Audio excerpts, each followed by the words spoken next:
Oh, I'm a freaking idiot, man. What did I do? Yeah, I um I made a huge mistake with two grails that I really wanted to share with y'all in this channel. And I messed up, man. I really messed up. Um and I wasn't even gonna create this video. I was just gonna scrub it and act like it never happened. But I think it's the time to be a little bit vulnerable and tell y'all in my community what happened.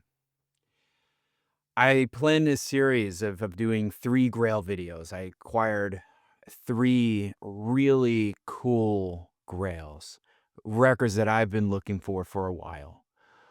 2 of them were sealed Grails. One of them is worth well over $1,000.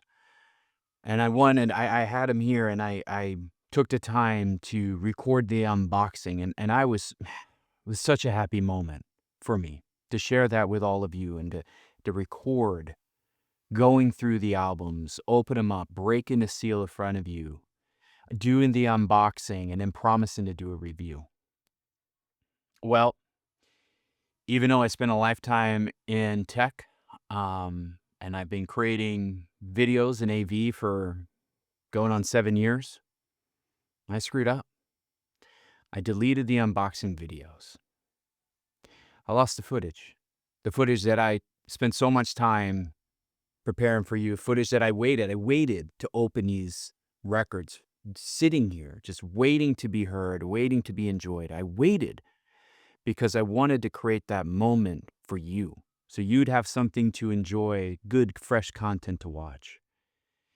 And over the last couple of days, man, it's been a comedy of errors. Videos being recorded with no sound, losing footage. I just feel like I can't get it right lately.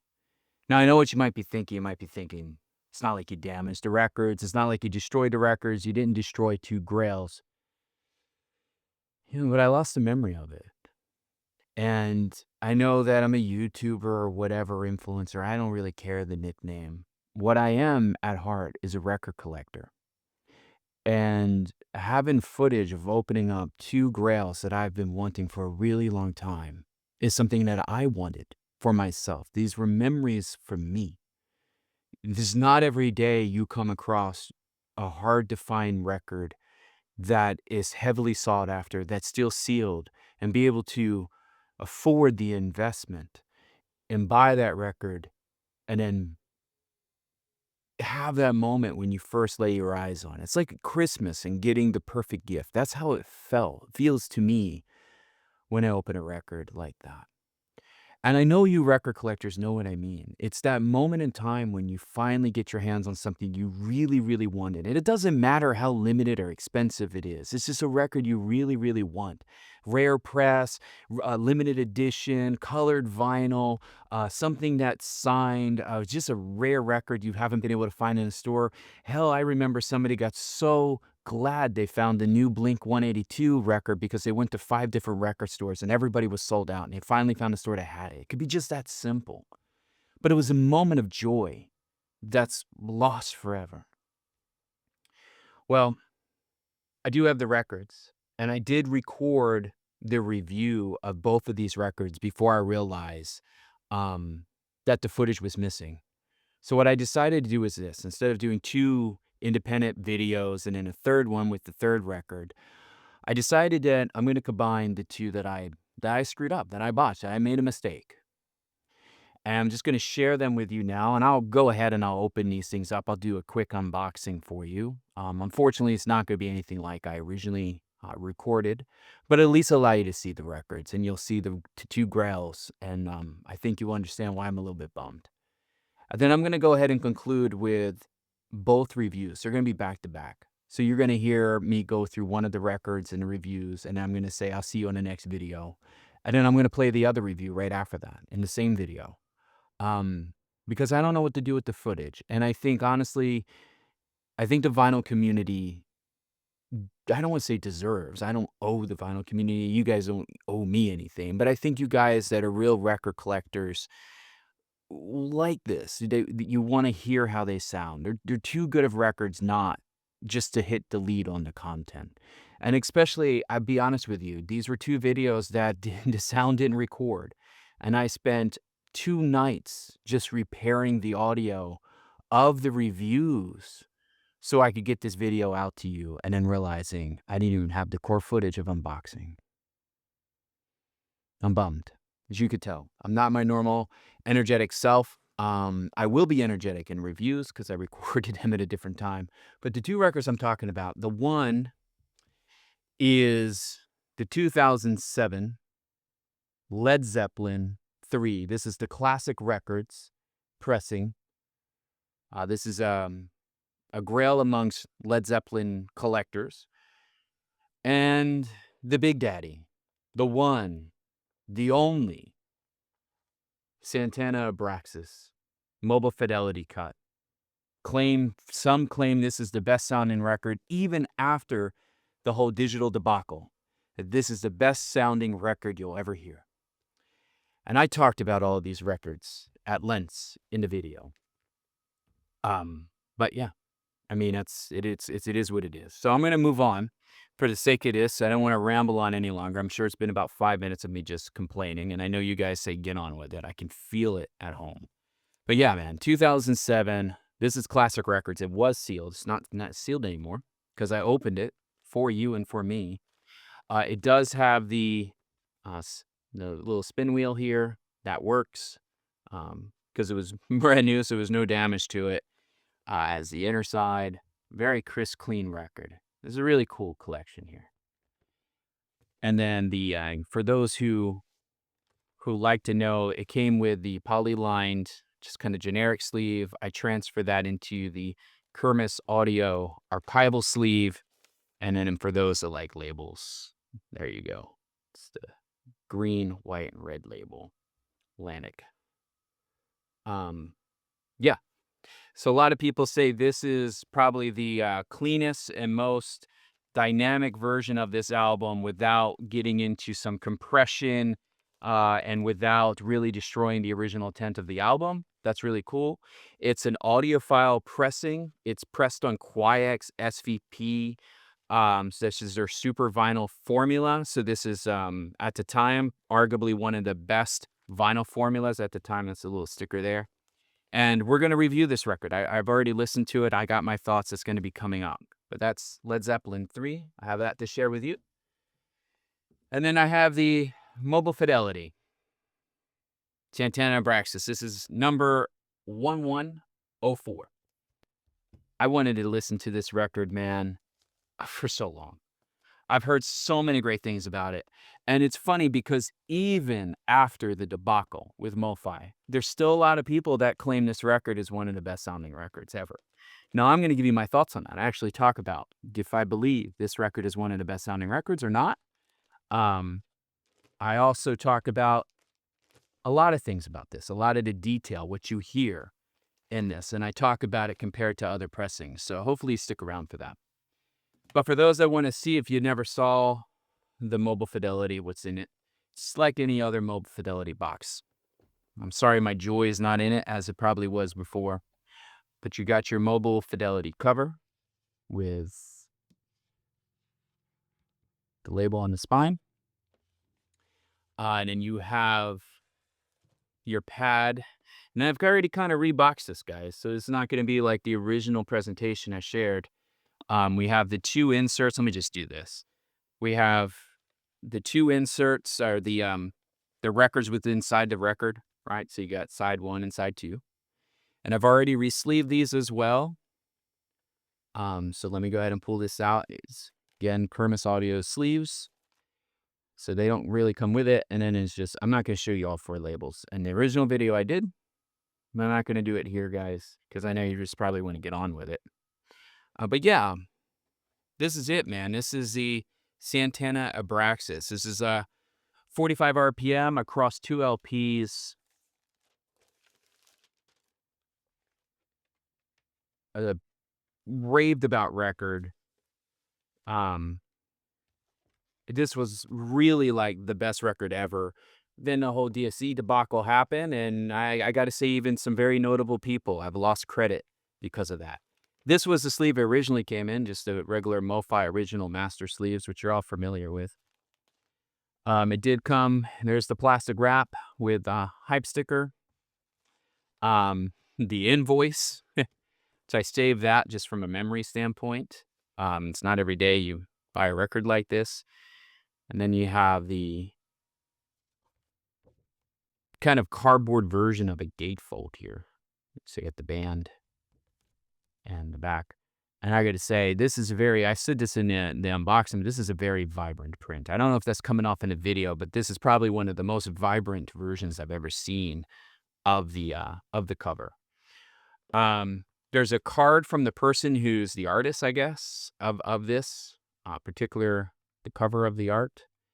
And then it gives you an actual print of the art, which I think was really cool. It's kind of a sad they don't really do this anymore. The prints are actually pretty cool. And then, of course, the Ultra Disc, One-Step, kind of what it is and what it entails, with, of course, no mention about DSD. So, guys, there you go. Again, sorry about that. I feel like I let you all down, and I let myself down. It's like going to record your child's first steps and not hitting record or taping over it with a football game or something. And I know it's probably not that drastic, but that's how I feel right now. Tomorrow, next week, maybe I'll feel better about it. The next time I grab my next Grail, I'll probably get over it, but I'm just so disappointed and frustrated with myself. So as I wrap this section up, I'm going to ask you at home, what is the worst thing you ever did to one of your precious records? For me, it's recoverable. I have the music. I'm blessed that I have the music. It's not like I dropped the record. I didn't leave them in a car. They didn't melt. There's more disastrous things that could have happened here. It's just footage in the end of the day. Even though there are memories I wanted, it's just footage. But I'm kind of curious to know, what happened to you? What is the worst thing that's happened to you with one of your precious records? It doesn't have to be valuable. Maybe it was something meaningful. Maybe it was something that was passed down to you or gifted to you, or something that you just spent a lot of time finding, even though it wasn't an expensive record, and then something happened to it. Just kind of curious to know your story. And while you go ahead and type that in the comments, I'm going to go ahead and pull up the review of Led Zeppelin, and then we'll conclude with the review of Santana Abraxas. Thank you for being on this journey with me, guys. I really appreciate it. We'll see you soon. All right. So, after finally cracking the seal on the Classic Records 200-gram pressing of Led Zeppelin III, I've spent some serious time with it, and I gotta say, it's something else. Right out the gate, side A sets the tone. An immigrant song, this soundstage is wide, around 160 degrees. But what stands out the most is how immersive it feels. The mix just wraps around you in a way that's both aggressive and enveloping. You just don't hear the opening scream, you feel it carved out in space in the room in front of you. Friends is where things get exotic. The guitar buzz, the string tension, they feel so lifelike. You can almost feel the vibration. The orchestral elements don't sit in the mix, they try to swallow you up whole. And there's this lush, intense, and strangely beautiful feeling around it. Then Celebration Day, wow, that hits with guitar energy, and it's right up front. It's lively, it's punchy, it's just a shot of adrenaline. And on Since I've Been Loving You, the detailed, it's just wild. You can hear Bonham's, speed kick pedal squeak, throughout the entire track. And it's not a flaw, guys. It is complete texture. And Plant's vocal peak literally just pops out of the mix. And the instrumental separation is clean. It's enough to follow each part. And honestly, though, out of everything, the drums steal the show on this track. And then there's Out on the Tiles, and man, the guitar just wraps around you, and Plant's vocal reverb feels almost dreamlike. The soundstage opens up a bit more here, and you can place the instruments with ease. It has a kind of live, real room energy to it. Now, flipping to side B, The presentation just keeps getting better. On Gallows Pole, the guitars have bite, man, and plants right in the room with you singing. It's so awesome. And by this point, the soundstage feels like it's stretched into a full 180 degrees. Page back and vocals hit with a slight distortion at their peak, but it just adds to the raw edge. Tangerine starts with a quiet countdown, and I gotta tell you, I felt like he was standing right in a room in front of me. The dynamics are excellent, the bass is round and controlled, Robert's voice is clear and vivid. Honestly, it's probably one of the best sounding versions of this song I've ever heard. That's the way it's almost startling in its detail. You can hear the pick scrape across the strings, and it pulls you back to about 160 degrees in width, but everything just has air and presence, and Plant feels like he's floating in the room. Then you get to Bron Ra, and it's just fun. Its balance is gauging his toe tapping, and the acoustic guitar solos shimmer, and again, you can spotlight instruments easily in a mix. The stage really breathes here. And then finally, hats off to Roy Harper. Closes things out with a gritty, lo-fi blues vibe. It's raw and unpolished by design, and just distorted slide guitar and Plant's vocal push through what sounds like a busted radio. But it doesn't aim for clarity here, guys. It leans into the character.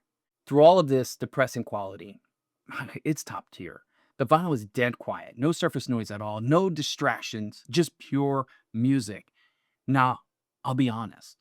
I've never been the biggest fan of Page's remastering decisions, especially with some of the digital era releases. To my ears, they often sound more polished and a little bit too forward, and sometimes at the cost of natural dynamics. That said, mastering is incredibly subjective. Some folks really like the added clarity or the bottom end punch those remasters bring. So it really depends on what you're listening for. What I appreciate about this classic records pressing is that it doesn't feel like it's trying to modernize or reinterpret the album. It lets the original mix breathe. You hear textures, the space, the imperfections, and that's what makes it special. It doesn't just try to fix anything, it just reveals what's always been there. And for me, this is hands down the best pressing of Led Zeppelin III I've ever heard. It doesn't just polish the edges, it preserves them. And doing that, it gets you closer to the heart of the performance. Now, if you heard this pressing or have a favorite version of Led Zeppelin III, drop it in the comments below. I would love to hear what you're spinning and how it compares. And if you're into deep dive reviews of iconic records, rare pressings, and all things vinyl, consider subscribing. There's a lot more coming your way. Thank you. All right, we're back. So after spending time with the MoFi One-Step pressings of Abraxas, I can say with full confidence, this is, hands down, the best I've ever heard this album sound. Let's get into it. So, right out the gate, Side A hits you with Singing Winds, Crying Beasts, and this is a real treat for the ears. The opening wind chime is straight up audio bliss, like ASMR for audiophiles or something. The highs are crystal clear, the dynamics just snap, and it pulls you in immediately. Totally immersive. Black Magic Woman, Gypsy Queen follows and brings a true sense of three-dimensionality. Each element of the mix, the guitar, organ, percussion, it's all perfectly spotlighted and separated. Nothing bleeds, nothing smears. The sound is crisp and it's alive. And that back half, oh my God, the energy there just lifts. I mean, you can feel it in your chest. It's the kind of track that gets your body moving. Side B, man, keeps that intensity. Oi Como Va is driven by those hypnotic conga drums. And they don't just sit in the mix, they surround you. The mid-range is full of texture, and near the end of the track, Santana's guitar is absolutely explodes forward. It's almost startling how present it feels. It's like he just stepped out in front of you from your speakers. It's really, really cool. Incident at Neshabur is chaotic, but it's never congested. There's a lot going on here, but the sound never collapses. The organ and percussion are beautifully separated, and again, everything just feels alive. It's another one of those treat for the ear moments, and golly, there's a lot of them on this record. Side C opens up with Sia Cabo, and the soundstage goes wide. I mean, really, really wide. Congas snap with energy, and you start to feel the air between the instruments. Then Mother's Daughter takes it even further. You get this sense of like a 190-degree soundstage. Instruments just feel like they're coming from behind your ears. It was almost like three-dimensional, man. It was wild. Even during complex passages, you can lock into one instrument without losing a groove. It was really, really cool doing that. Side D starts with this mystical music with Samba Pati. The guitar is just so lifelike. It's like Santana is right in front of you. You can just close your eyes and you're gone, just totally lost in the sound. And I did that. I actually didn't take very many notes on that track because I just got so sucked up into the music, which is what good music, immersive music, a good sounding mix should do. Then comes Hope You're Feeling Better, which lives up to this title, by the way. Michael Shrivi's drums fill the room and the bass feels grounded and natural. Santana's lead work is sharp and it's emotional, it's full on performance. And then finally, El Nicoya ends the album on a percussive high. The congas, timbalas, bongos, cowbell, man, they're all in play here, but somehow they don't blur together. You can isolate each one if you want to, which was really cool. I'm telling you, this is a percussion lover's dream. Now, in the terms of pressing quality, I gotta tell you, man, this isn't the quietest vinyl I've ever heard. I mean, it's quiet enough, don't get me wrong, but it's no different than any other, MoFi One-Step that I have in my collection. Yeah, there's some little touches of surface noise, but it's nothing that distracts from the music. More importantly, the sonics really here just crush it. The moment the music, the sound plays, you forget any sort of background noise. And I gotta also be honest with you. No, no, this is not the best sounding record I own, but it is absolutely the best sounding Abraxas I've ever heard. And several of these tracks I'm going to tell you right now from this album are going to go officially in my demo rotation. But here's the thing. Abraxas is not really an easy album to reproduce well. Think about it. It's very mid-range heavy, with subtle percussion that can easily get smeared or buried if your system lacks clarity or resolution. Now, this pressing will absolutely expose weakness in your setup. If you have a warm or overly rounded system, this album can sound muddy and lose all the detail that makes it special. For me, this is as much as a test of your system's mid-range handling as it is a musical journey. And if your system's up for the task, the reward is huge because this pressing brings you closer to the heart of Santana's sound than anything I've heard before. And if you've heard this one step, or if you got a favorite pressing of Abraxas, drop it in the comments below. I love to hear from you. And if you're into deep dive reviews of iconic albums and rare pressings, consider subscribing. More to come, and I'll see you there.